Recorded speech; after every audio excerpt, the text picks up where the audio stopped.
This can be a photo frame or it can just be an embellishment that you add to your page. But what I'm going to be doing is just tearing off a section of my paper. I'm going to make a nice sort of corner there. And what I'm going to do is I'm actually going to dip all of this into my ink pad. So I'm getting lots and lots of watermark ink on there that my embossing powder can stick to. So I've made that nice and wet. I'm going to get my embossing powder on.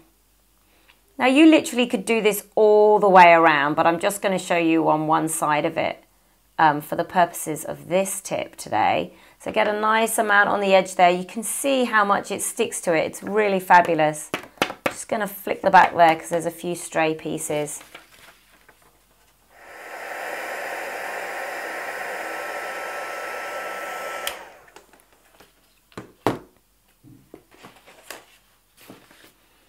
Okay, so I have finished heating that embossing powder, and I just think that looks really lovely. I hope you can see that on the camera there.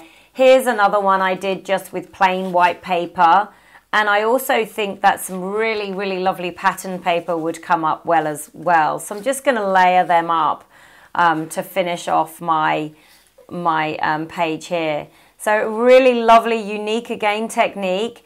That I think you will be able to use on some of your rustic pages. I hope you've enjoyed it, and I'll see you next time.